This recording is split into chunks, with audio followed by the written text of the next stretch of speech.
no NIB National Investigation Bureau for ehwehwem enka Ghana for hwe kwan say enka ba now directors Mustafa Yusuf any osesi benum no ke bia enka ba now kwa bia ya pick wo mo a ye interrogate wo man say omo a side investigation ya frɛ wo mo a ye bi so me but ye hu hwe. Oh well it is important say Ghana for ni Muna obi abehu say this is a buyer or buyer India hibia so why so many things at a time. Me can play any play for a man for or more cancer scandals and hono and rather me have seen the reporting to details and ebi mo my own so mo dog and na be money kind of reata mo sin mo hono they will laugh. They will laugh at the wrong side of their mouth because some of the evidence is so chilling. National service, you know. Mahuso Muma Nanabi are granting interviews be me master. Only Mustafa. Omuni no my Jamamoje say Abe for IT no munkwan anymore. O say more entry points and exit points. It is a be national service portal na obi at register say nipa no obi at urem nipa no so ye student to so nye student to or ye worker so nye worker obi at urem na obi at urem dia more system bi a obi urem bo ntimi nye de MP it means that obi register but pay no onye de onye bi mo de Ghana card na de register na Kenya for more Ghana card. Manever I say ma PENDREAM TV there o see them yopo House presidency enhyamudia kase ekoso ewo honomo eno no cabinet ministers meeting kase ekoso ewo honomo entino Felix Kwachi Ofosu ya ono Minister of Communication, Minister of State presidency wakasa e de afa ho so far no ye be hu President John Dramani Mahama. As you may be aware, cabinet is an important decision-making body of government, perhaps the most important, and every president is required by the constitution to compose a cabinet. And that cabinet, once composed, must begin regular meetings to fashion out policy and determine the direction of governance. So, as a first requirement, President Mahama has composed his cabinet. And as you may be aware, the constitutional requirement is that cabinet must be made up of 19 ministers. And so the first point of business is to put together this body of 19 ministers, chaired by the president himself. And I would proceed to announce the names of the 19 ministers who form the cabinet. First on the list is the Minister for Finance, the Minister for the Interior, Minister for Health, Minister for Defense, the Attorney General and Minister for Justice, the Minister for Energy and Green Transition, the Minister for Education, the Minister for Trade, Agribusiness and Industry, Minister for Lands and Natural Resources, Minister for Foreign Affairs, Minister for Food and Agriculture, Minister for Communication, Digital Technology and Innovations, the Minister for Roads and Highways, Minister for Environment, Science and Technology, Minister for Works, Housing and Water Resources, Minister for Local Government, Chieftaincy and Religious Affairs, Minister for Gender, Children and Social Protection, Minister for Transport, Minister for Labor, Jobs and Employment. So these are the 19 ministers who form cabinet together with the president. Now, apart from these 19 ministers, other ministers are made to attend. And so you find that the discretion for that would be in attendance. So the following ministers were in attendance at cabinet today.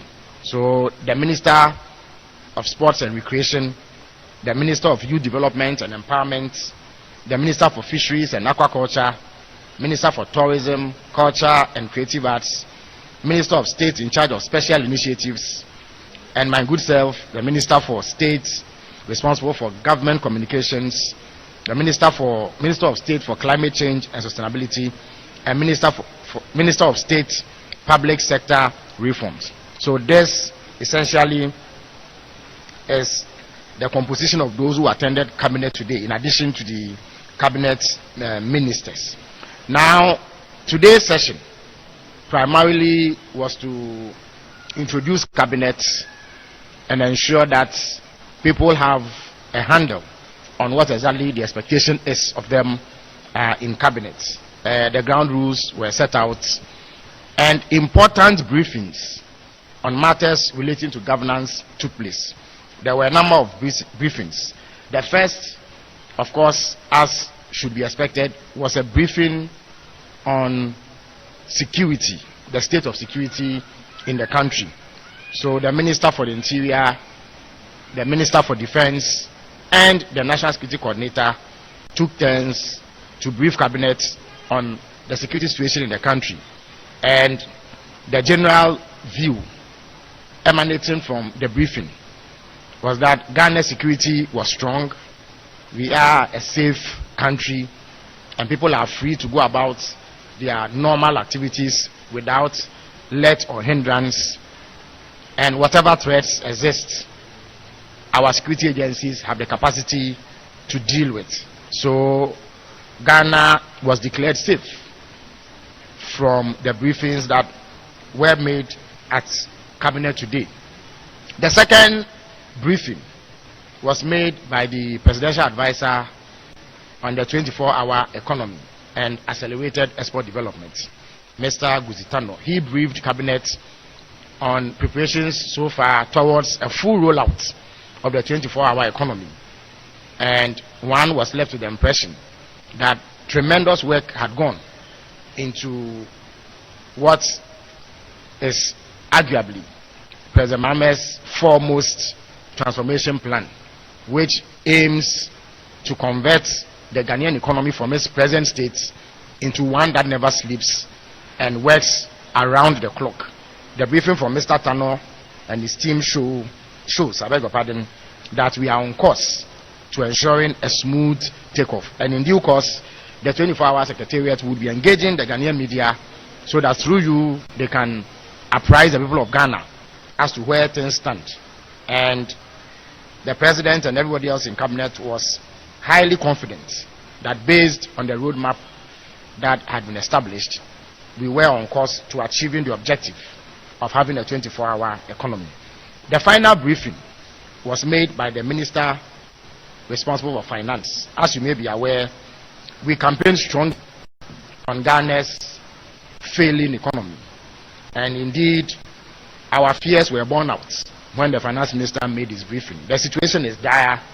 The numbers are even worse than we had known in the period of the elections. But the minister, the president, and others involved in the management of the economy were confident that the proposals, the policy propositions, and the program that President Mahama has put on the table were sufficient to turn around the situation and lift the pall of economic hardship and despair that has hung over this country and its people all these years under the new presidential party, where economic mismanagement and imprudent decision making was commonplace. In a few days' time, President Mahama will be addressing Parliament. He will be delivering a message on the state of the nation to Parliament, and he will take the opportunity to delve deep into our current economic state, what we inherited, and what plans there are going forward to ensure economic revival and resuscitation. A few days after that, the National Economic Dialogue will take place from the 3rd to 4th March, and there too, various stakeholders in our economy, drawn from academia, civil society organizations, public servants, public officials, and other interested parties in the Ghanaian economy will meet to deliberate on the state of affairs, and there too further insights will be shared on the state of the economy and how we can collectively achieve consensus on the steps that need to be taken to ensure that we get out of the situation and are on the road to rapid economic growth and development. And then on the 11th of March, the finance minister will present his first budget, which would again explain the situation and indicate what government's policies are in respect of the economy and what measures will be rolled out going forward to achieve the objective of getting us out of this economic mess. So this, in a nutshell, is what transpired in cabinet today. I would pause here and invite questions from the media present. Thank you very much.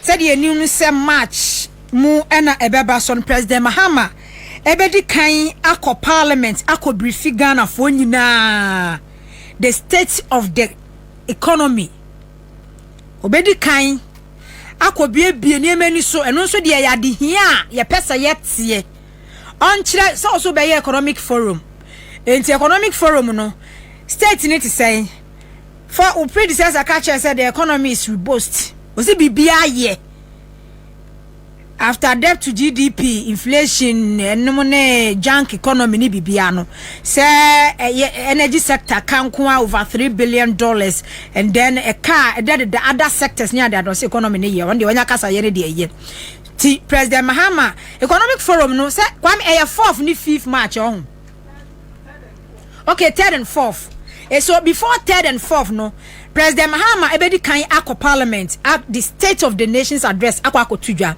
then the same March no economic forum no be cost 2 days Accra International Conference Center no na 11th of March no so no finance minister at the budget President Mahama budget akọ tudwa budget ya didie ni predecessor na Akufo Dr. Bȯmbshell no finance minister budget na ye dia akọ March 11th March no Dr. Kesa to forcing about a present budget no enti say no ma hye no enti ye hwe March de and na 20 of year na just say first second one mo na before economic forum no na kyeresa nhyemude no ebeba so Divine Nkrumah adjourn me a director of operations PPP abe come sa ewo fie ha say na yen tuaso ene menya bre na makan messages ni bi but menya mre ema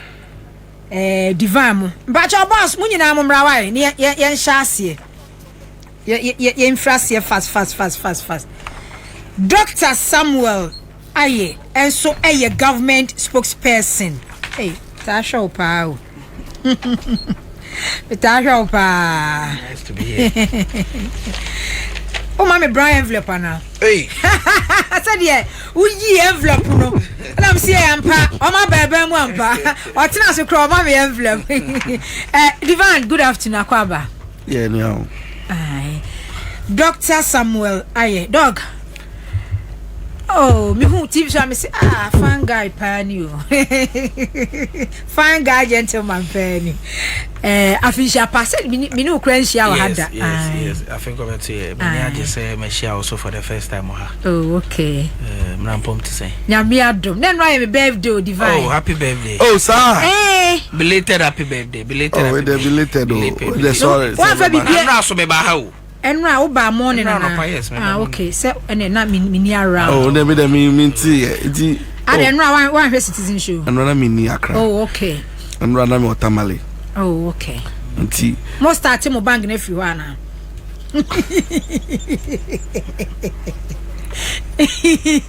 Oh, na.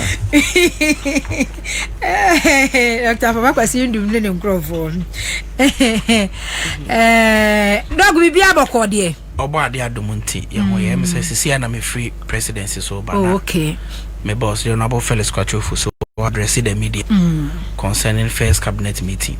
ya Bobby Crow ha ya broso ha yes nti name say and there has been a little hectic na you see one or two background arrangements me said be abai no ebetimi akoso kama okay nti me feel a me be ya ni nti kwan so de boko em say ye papa his excellency na oguso a ordinary pa egu akwamu ye besre there's one issue I'm say kan wan say me na say dum so ya ba ya ye dundum lighty em say Ghana fo nyina de nti a hu say Ghana fo say me demu abe one ho ne so ye on say ama timamufo tuma ya say ye medi o man no so na ye mfa bi papa bi nwu akwamu a aya na omo hwe say ye di anidie ne ebu be de ebe mom because niam mo eden but it becomes worse when niam mo eden no na wo san ye ne ya edi o man for natem ye ba aban mu no kura nyame anim ne na there was serious energy crisis. Previous government instead of them to tackle the issue head on no now more ye cosmetics and it was say independent power producer ni tu anaka next no ye de ka 100 million and akwakotu mu 1 million na waso lightness so we so be do penny asakotu another 1 million but na major issues na say dey enda ho tie ba ye ade chen ya na His Excellency the President on the 8th January on the energy minister and if you other people share ye pay sika to fango because in October last year West African Gas Pipeline Company omo ye maintenance exercise be a friend pigging na no eteki mrekakra until last year October no ye so mo be and na aban mu mpanyfo at the time MPP aban ekoka kire omo say omo ni sika de to fango enti omo nya abotre na omumpesca fanto fango wahu na omunya scato fango na ansa na my maintenance because omunya maintenance na you can't use the gas till say to oil ankasa o man to oil no enti ye betina akonwa mu na West African Gas Pipeline for say ye de ye be picking exercise na say aban pesca bi no ye de NCC sa omo ye maintenance omo CC nema boat bi ate o ba bi ye de ahye ho not bi ate o ba bi ye de ahye ho eno na akofa saa ene amene okasa yi light ye dundum ya ba but ene omo akasa o ma wie 70% of the work okay aka 30% into deadline from the maye no they will even finish early as compared to deadline the Ghana for omo ma deadline is da be no I think say March yes omo kasa omo say wan hekra March nkra no deadline omo the maye for March ni enu nti ye hwe ni mu ankopem be ending of this month eko okay ene ebia early March okay na Ghana ni bia utie me bia be krado ena de mani age o Ghana fon ne say they are very reasonable light yi sha se dumi omo bo aban no so bo because omo nim say aban a obetena konya so 1 month he cannot be the cause of edum so what they make can say enti e be da omo na ase because dog na ye wom say ne nyina na ye damu dada de enu am kwadu fie ye si ye no from last year ben nyina na ye wom bye wo fie ye dumu no for be 6-7 hours one say before say your papa John Dramani mama efia konya so no ote photo bi na ye friend Esla energy sector levy act because na papa nso so ye mu no na ose Ghana ebedu baby ye nyinam kane ho e kai wo mu no ye se epesika bi ditua to no de ose edede da na ye enye edede preko odidi a odan chirema bi ena oja ska bi to ho a friend Esla ne sika 43 billion Ghana cedis na begum me no ka say yanom eye aban dada etwem aban ye etwem no om de say sika no ko si awa enom no ko je bosia nom de sa bosia na wa so musrem adanis kanon kwanta ama enesika ese editua independent power producer te sa sogli car power send power ameri no say sika na eni ho enye no nko a sika wo se de to fango ankasa de gu power plant mu no say sika na bi ni ho o medi enti e papa ba de mo ane di akono enko wa bai obesan de nani atofom na ne visionary leadership na o demonstrate all the time no obesan Jessica e de agusa foto dim ama Ghana nchirima edi enim no o ma meto ahohia yi wo minti e bebo na baso se oba ye nsem PSC but wachre ne experience ne se oyo mampanyia o man an kasada na kuma so a obehwe se ne mabe kama kama ti yeda na se divine de me hu ne sade abua pa hu se Ghana for de bo se be start na dum so dum but ade abua ya pa ne se wo kai a omu swearing in ase no e na jonjinapo Emma hint be about halfway shortage your case of 5 hours. Then day after the swearing in, and who said President Mahama engagement be a one office or ni power producers quite be fast and no and I will be any muso chile Ghana for. Say your crisis be and I say you won't see be and I was say West Africa 4 years. It's a woman Ghana for who you say no. I am normal dear my say Ghana for soon him say ye papa his excellency oman near my wayeda. Obi a wakun osono da okasa obi kun aponche a uni na chine because osono wa ebi de obi a wa top power plants dodo abegu Ghana okacho so obi top fango egu bashimu a uni na chine obi otoka okasa obi top petrol uni na chine ha nti ye da Ghana for so asese o my reasonable o ma dwen hu se ye papa dum so enti me free no na ono mpo na obi ya ebegu akwa mama yetimi asolve. Okay, yes. Okay, say Tama NDC ye wini abano. MPP from penyu ni bibe ka se Ghana for ntweni be hu na January dum so be. Yes. Say na o ma hwehwe. Ernesto Usu Bempa say Ghana gas. Yes. Otina o video. O si dum so a ebe bam. Say na o mo mo ye. O ma set trap am NDC but Bible cry say apembe to benkum apedu ato onifa na woni nko na o de be dey. The show na wonhu niama pa irade ahihya ma but now we can issue be about and I'm senior brother here can issue be about the level of maturity and respect the current appointees demonstrate. You say do the no sua do the anim no anamo ye papa his excellency the president papa no hwe na ho brase ne just say ni subai dead the pefe say onyo obi a offer the opportunity a Ghana for the abandon no lightly say amao akwanya say bedi o man so a eye opportunity kese pa ubetim di active di hu because empanyin say edin pa eye sen ahonya ye wonkofo bebro omutifie a omutie me na omo omako school certificate ne me and now say omako school certificate esene impanyufo aya appoint as ministers ebimo omuti yi esene impanyufo aya appoint as ministers ebimo abie businesses some of the ministers from onyedai omumbie bi enti say yema wakonya se betena so a it is only a privilege and an opportunity to make life better for the people. Okwa America and other European countries are the leadership, they are serving their people. Entina Osha President Mahama the second swearing in of appointees are obi na no pefe no ka chem semaza wa obeye bibia eniamo ho sembia obe disrespect Ghana for no you will be shown the exit because look this presidency of President Mahama Edino it will determine the stability and the continuance of our current democratic dispensation. Look, a comni ohia ni abebrese ni amania e wo kromwa amanfo mani abre nipa 1.3 million because of domestic debt exchange program cash nipa thousands of people are yegu banks say Heritage Bank papa say do agongo de egu GN Bank egu Unibank UT Bank mabu no mo akọ school omo so nim de bi wo mo trimu omo nim de pa omo nya nipa hunu bi akeke wo omo adwuma gu because of amamu obone nipa na ya form Glovo ya form Game Unilever Lipton because of taxes and high cost of living it's our companies in Nigeria Ghana that can lovely crime it is so no almost so Ghana for they will not allow you live in peace whilst you ride in your Land Cruisers and your luxurious cars because of opportunity awanya say the Ghana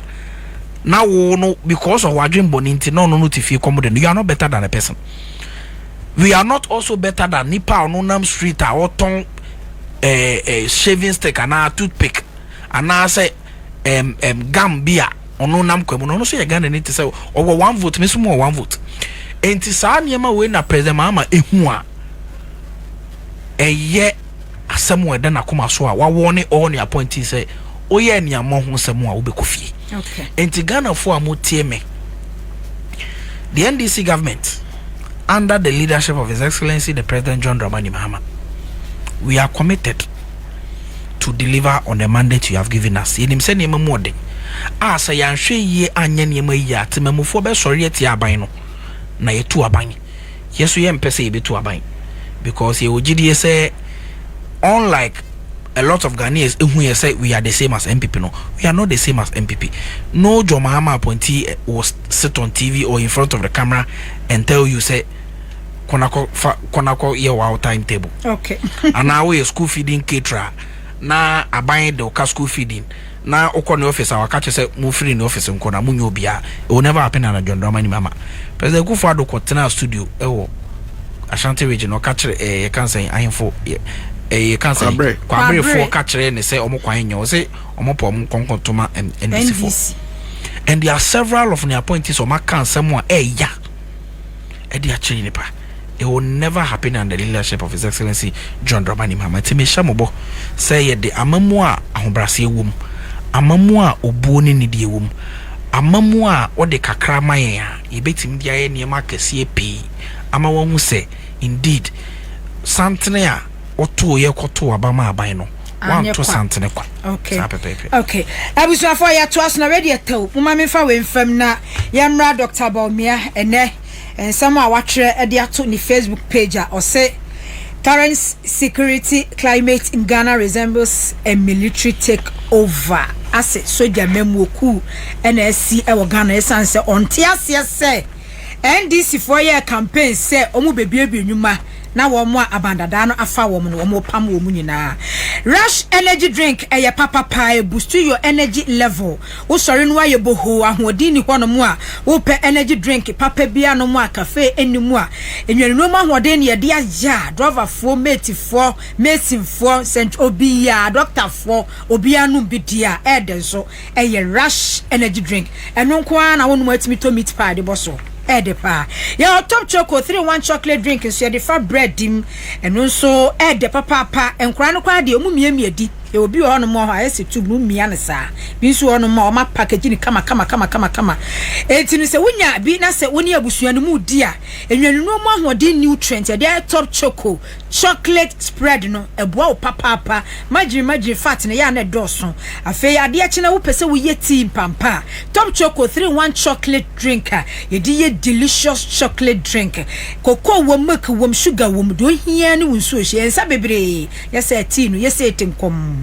to phone 0243 033 033 0243 033 033 Father Abraham Hebron Spiritual Hospital ewo enkrahia of Anchor Barrier as of faster oil filling station o se men kanche wo se ya de bia edu nya se ye cancer type bia bi stroke diabetes no sexual weakness kidney sickle cell BP HIV ya de be na mimodin epilepsy atwere ya de typhoid ya de bia ha bia no ebibidro fie o saw ya de no de hunhuma ya sanso episo e de amaw etu gya ya de no de to no hono a na wo de ahoden ekọ afa me bad dog me pese me bisa se eye ade se sa recruitment na ye terminating mo ne ade no ye ade se MPP ye bi MPP ba 2017 no na President Mahama aye recruitment eno mo be terminate because wasafuma for ka say ye be pam wo mti na musu mu ye bie ananse enkyeremu foforo wo ho say sa we need the me da say once again let me address it for Vice President that's more kind no I don't think say Vice President he is being honest to the people of Ghana.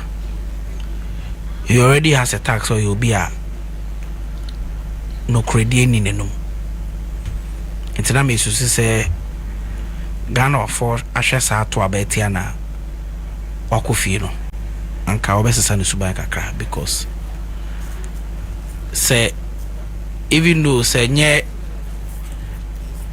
asamwa enye no kre na wo kakra mpa we Vice President or a number of secretaries ni aids and the researchers on mobile. It is a semi background as a on Tiasia. My any research amount. And a vice president, so you'll be our school year pa. He is an intellectual. And I respect him for that. But all the casem na unim se no kra wo hopefe na esan amanyosemu fa so penti. Obe casem a enye no kra. I don't think say a idea or say a courage. That kind of politics must cease. Make any statement no say omo aye pamon no because the previous government and their employable. I beg to differ. Say Ghana Police Service in the last 8 years say omo fa MPP are buying for police for. Sa police for no omo da so yeduma no omo.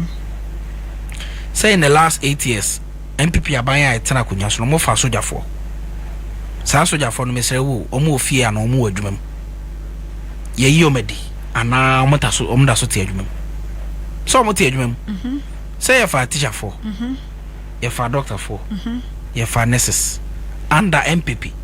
Sa workers in na omo da so te adwuma. Ti say wo general touch na o ka say omo ye enipa abind that no ye muma bind the fa omo ntine pa mom. I don't think that you are being fair to the people of Ghana. And to be, I mean, I'm saying this with the greatest of respect because this is a former vice president. Means him in disrespect, no, but that kind of politics na a maximum for any politicians mujidi. Unim no kreno, and so beso beka. Or say omanyanti ebi say yes say ye be pamo ebi more or more security services in him because MPP are buying the farm. Sasimwe a draw from the highest level. Me who be that. As far as I'm concerned and from where I sit, how can you sack a military man or a policeman? On what basis? On what grounds? Bonnie Ben away. Enti Mr. Osa propaganda na e betina opposition aye no. It is early this year. The vice president should know say if opesa or some stage a comeback, there are ways of doing it. Not continuous peddling of falsehood. That's a PSA vice president there. Or no opposition. Na sa lectures no true be na or can someone enya no crane. This time that politics has ceased. Some of us are always here to completely expose him. Into no so enya no crane. Na yenko recruitment na sem right. Oko public service they employ on the need for it. Okay. Me no te hey se ade chena mo amoye workers so ha nyina mo se mo gya adwuma se ye papa se edu agongo obe flow tip can say publication say open nipa. Is that not it? I didn't say open nipa mo be adwuma because akwanya abeden abeda ho tokura abeden abeda ho so open nipa man fele. So there must be a need assessment as an assigned employment and see. Number 2, say over 4 there must be public advertisement. Is that not it? Okay. Or say ya announcement will be who say Ghana Police Service, Ghana Armed Forces, Ghana Education Service, Ghana Health Service, Fadipa. Is that not it? Answer na there ya so. Number 3, so obimpo show interest say o person adwuma, the person must put it in writing. A sort of application letter so opeden or pedjuma. There are certain institutions are be compulsory medical examination. Ghana Police Service, military, fire service, immigration. A force work. Security services. A so you be a wapumudin semono. Ejina so. Because soldier juma. Sabi nipa no betu mirika kakra. Entu ukofobia ne namu dodo no. Ne sere mu baabi ye ne ya. Ne nsamu ye ne ya. Anya de obetimi aye se adwuma no.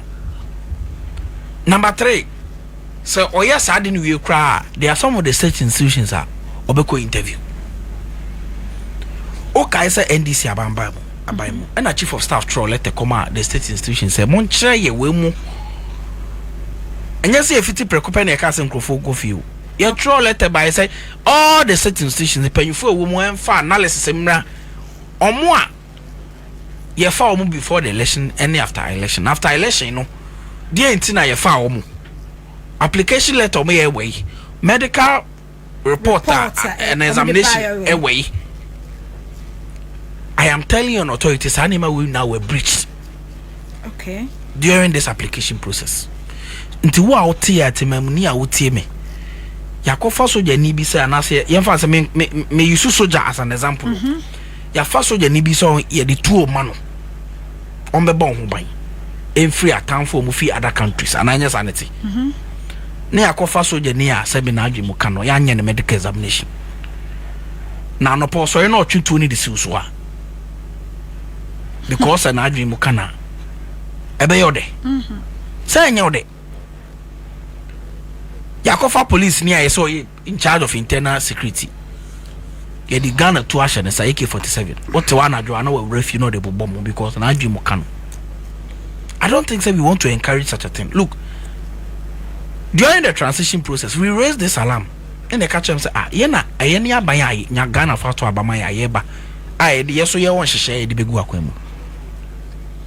It is over funny pampa only as one new because.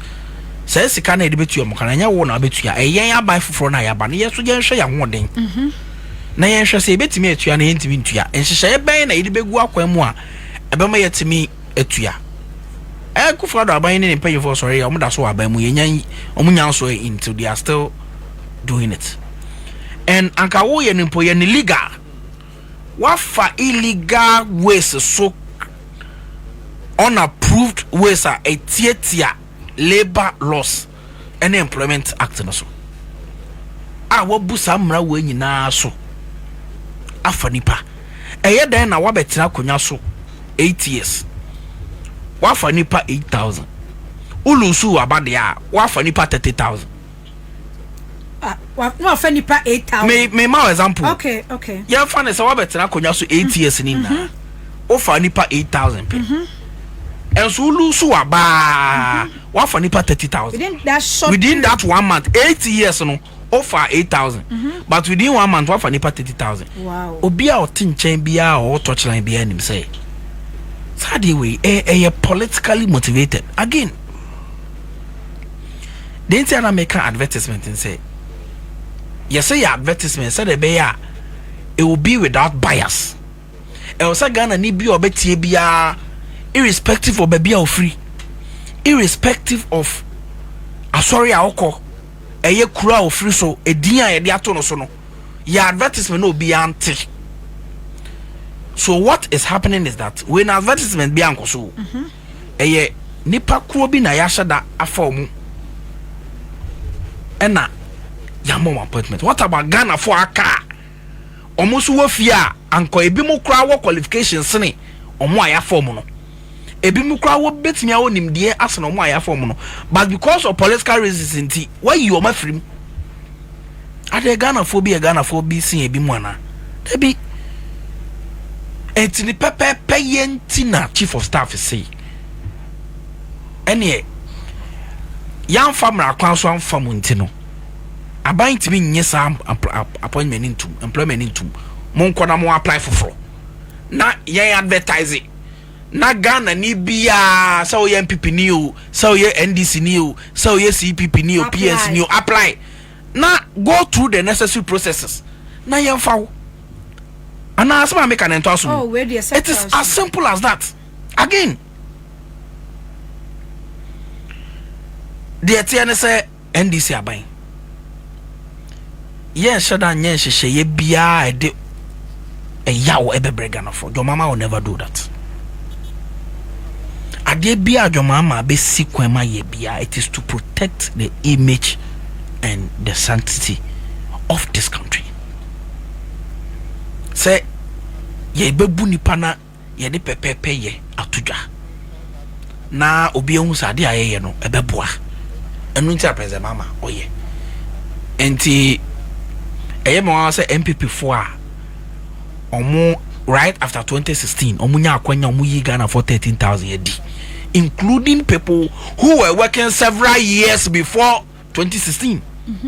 Yaya kokua eneme no kasa oye NIA bossy MPP 4 pamon sa kokko ne boni awaye ne so ye ndisi ni a obo ndisi hyehyɛ ya ono time so kwa adwuma okɔ enye so wa adwuma mu na wadwane afri adwuma ma ba fie uzie me time so akọ adwuma opon a no abaye ne politics oye experienced technocrat onim de as far as the National Identification Authority is concerned MPP for pamono because we in nim so NDC sa okay e pamo nipa 13,000 a ebi mu kra no mo ye adwuma kra de da before ye to aba no enti e den na baomia sa time no wan ka say ye pamo nipa enye but then because of amanyosem fa so plenty wanya daje ekuchiri ensem tintintin de gulete so de womu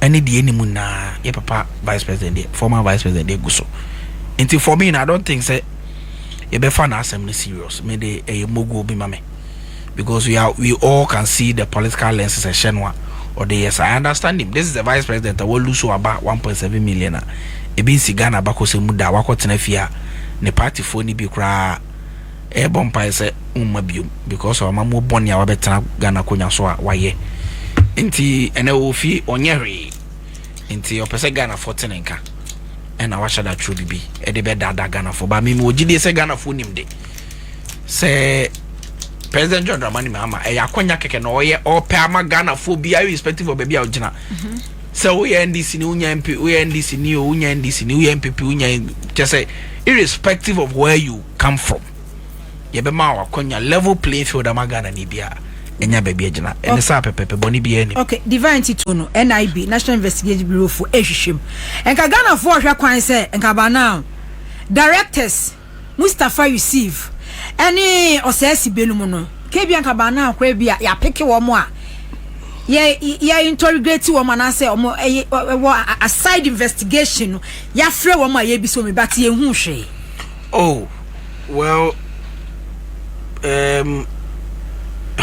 it is important say Ghana for ni una obi abehu say this is abanya obaye India hibia so why so many things at a time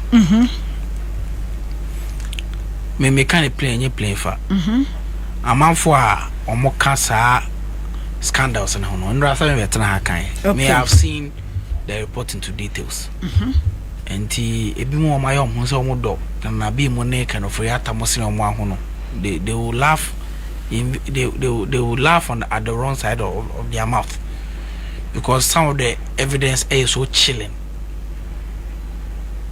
National service there no ma hu se omo ma na bi a grant interviews be me master oni Mustafa omunyi na oma ye jamo modwe say abe for IT no munkwa ne nimu o say more entry points and exit points nti say ye be national service portal na obi a team register say nipa no obi a team wuram nipa no so ye student to so nye student to or ye worker so nye worker obi a team wuram na obi atimi ram dia mo system bi a obe ram bo ntimi nye de MP it means that obe register by pay no onye de onye bi mo de Ghana card na de a register na Kenya for mo Ghana card ana 96 years old for no omo national service code o say nipa no entry no be able to be run but there's no exit for national service for anya sanity 96 years or more national service a pin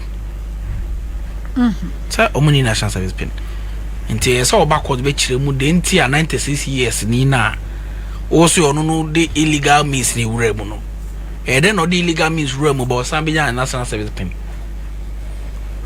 ana asma America no one me nya adu me tiase pa eno ne number 1 number 2 then na wo se 96 year old ne Kenya ni no omunya access wura mu enya opportunity enya national service omo pin code no then na ni din sambe pie list of we I dey call finance ministry see ediomka yes onya clearance or the raw salary then onya clearance then otiminya bank details Emma odi tuya neka enti I believe say People just want to make noise and ginger their base. But there are serious issues. Homophobia also be answer. I no National Investigation Bureau for year in the coming days. Me, I was in a meeting where that oral report was given out, and yet the HR media no. After media no, yes engagements at the presidency. And be more kasakeke. Into the obehu de besi here. Some may be better me kase president mama. Ade ba kwa ofeli so obeya. Ofeli so obeya Ghana for be bonechipa anti-corruption fight. Yeah. That one don't forgive him. Because it is one of the main reasons we need to about we no amafo be bro mo WhatsApp me no mo so mo mpeda mo mpekwan. E wo se e chia crowphobia. Egum. Hwe. Eno na metia na meka SML asem. Company on no need parliamentary approval. Company on no need public procurement authority approval. Company on no ankasa atena TV so say adwuma aban se omunye no. Omo ankasa omunni ho akade. Na adwuma na nya omo na eye. Eye MPA fo na GR fo na eye. But still aban tu omoka. Nipa otu omoka so ekenoforiata without approval. Enti we kwakota. Me call law school da. Me nye judge so da. But on the face of Emrano, this is a clear open and shut case. When a man authority said to your moka, because ni parliamentary approval, only PPA approval. Enti enyina so ben na odi ede sa Ghana sika $130 million a Timisi hospital be 30 okromo ano. Then na odi man. Ehwehwe mu so kire se sika no kra no. Enyo SM on the company directly na call you. Ye tro gu book mu say ye dia ma SM so e kire ho no. Sika na nkwasa na anko just ya create ni ya obi de bonka bia boade no ho na. Okay. O hwiegu ma na fa kire na kogo bi dem. Hwe National Cathedral. Without parliamentary approval. $58 million.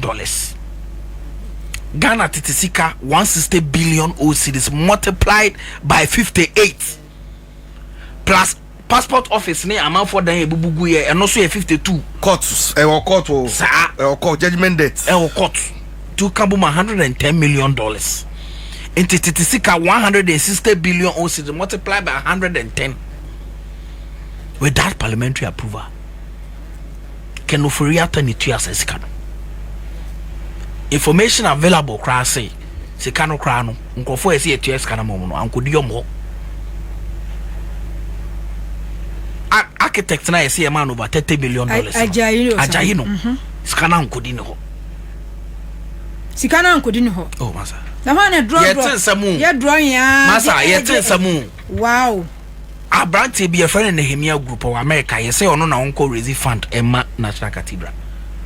Ghana man sika system Kenoforiata man sika. Yes. Ghana man Kenoforiata to $6 million man. Titisika 160 billion multiplied by 6. Any demand.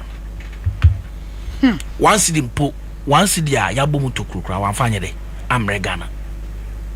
Wadanis kana kwanta de Ghana sikako $6 million un classroom blocks betimi si Ghana. Enti so ye MPP ni no problem. O ye Ghana ni also ye Ghana ni. O doke no friata. Ubetimi support on the way I supporting the BR. But I'm telling you said there are real serious questions he needs to answer, and I know he will not be able to answer because they are clear. Enti delay taxes are o ye nyina no. Because unimsa of do kromo and one kadwem. Kromo aso de oba bedua. What else am I making say? Because clear. Sembia now. But the special prosecutor and so you know, more and more bemu no mu say the yes. For me, I think that the special prosecutor means well. Okay. He may mean well. Okay. Because also maybe obeto nyom sa say akwanoma or the crab for ye obetimi aye de oye bia nemre so no do because abanya I appointed no omada ne omo ho o hinted du achi diabroni okoda anadwo a no ma twese kensi ne so osori anopa no mo ne nesere etisa no ma wako nsu nen ano akoburu nsu ne no ba na afo a no obebisa se hwan na aburu nsu oh yesi ya enti oma ha no pa investigation so ye no mo pese obeye sisi na padi wa hu ha wakosi okay enti ye to aba ye papa John Dramani Mahama ba ye no ono aka se ne ne agi because president Mahama he will give you the opportunity ono me frɛ o me ka bibia ankyerɛ ono president Mahama kra wa candidate so ne ya o ye na appointee na ho ko bon kata se hye ne proyense mu a ono no obetwa wagya ama nim gwase ato. That is the president Mahama, you know. Okay. What's the make na sinti media me mo gidie pa say bibi pa bibeba in only few weeks from now no legions of MPP appointees are kata se hye ne proye bomb ho o hwe former sports minister ono say the $15.5 million akono aduane ama at least 5,000 abo fo mpo na wono asade na moma anka ne bonusa enti obi aba be yi ne ho ano PDS Cecilia da pa obi aba be yi ne ho ano enti so bi emre no so a da bi emre no die esrem emre no so da bi emre no so tie se report ne de ye de ama attorney general da na wo hwe ha documents no so do so a na court asebon so enye adeketo a a process na enye say a process particularly you must demonstrate it beyond doubt until you have to be thorough. And Dr. Inen na powerful beyond doubt me wogidie pa say omde omeye adwuma na mana efe because some of the cases are so clear. I no need do quarter 1 day 2 days ye be di asem na enye gidigide bia o na say enye 1 year 2 years 3 years national service for the ni say nchechire mu bia ni ho obi a onim technology na IT bia nim say asem a MPP for former national national organizer Nana B and Tasumu he has demonstrated his ignorance on digitalization in IT. Surprisingly, my champions of digitalization, but IT, the knowledge on IT, no, a form. Sasamo can entasumu. Okay. Entasumu. Okay. My church with the entire entasumu. Okay. So we the divine. Dedi kama mamena Pendream TV ase. Na so far so good. Say open online portal e wo Ghana. Ah, nipa share, nipa follow, nipa comment here. To my best of knowledge, without any biases, Pendream TV.